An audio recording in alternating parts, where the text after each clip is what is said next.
Let's tell you about former President Kgalema Motlanthe. He says Census 2022 will reveal critical skills that South African citizens have.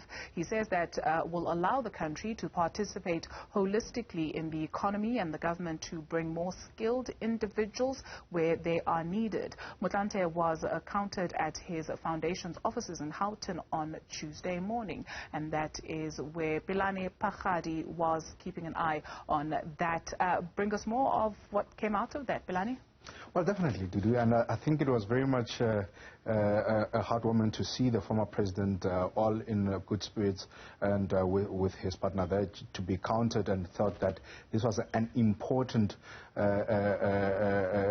program to be part of, and still urging South Africans to go out in their numbers, and when they do receive the census officials coming through their doors, please do receive them warmly, as he was saying, just like he had done. But I think it was also very much worth noting that when he was talking about the importance of the census, was that when South Africa has knowledge of the critical skill set that it has and where it has a shortfall in, they're able to plan a little bit more properly, and they're also in a sense are able to ensure that they put in the resources where it is needed. And the former president really was talking to the media, and he had this to say.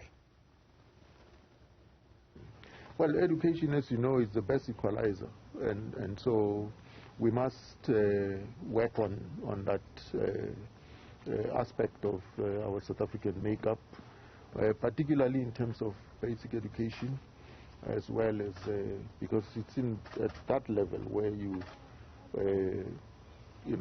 decide which stream the child has to pursue.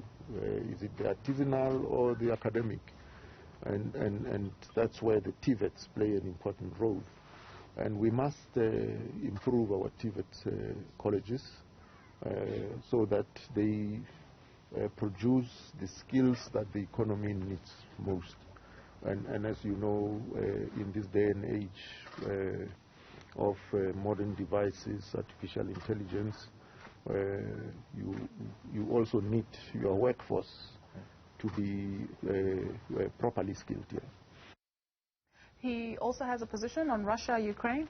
Definitely, and I think it is the talking point, because the economies, not only of South Africa, but of many African countries, remain to be watching the Russia-Ukraine war, because in that sense, they will be able to understand how far they can go as not only increasing petrol prices, as we've heard in Kenya, but as well as here in the country, so that they can just keep the economy going. So we asked him about his thoughts about the ongoing Ukraine-Russia war, and he had this to say. There's a context to it. That's why we study history, because history always gives you context as to where this thing comes from, because war doesn't start on the day the first shot is fired. There's always a build-up and opportunities to prevent that from becoming a full-scale war. From our own South African experience, where we were mortal enemies with the Nationalist Party, but just at the point the opportunity presented itself for us to find a peaceful solution to that conflict, it could have gone worse. So I'm saying in every situation there are those opportunities to prevent the outbreak of a war.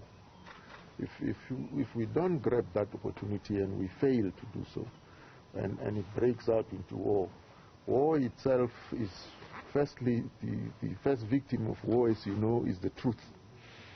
Second victim of war is democracy. Pelane Phakgadi, thank you very much for that update.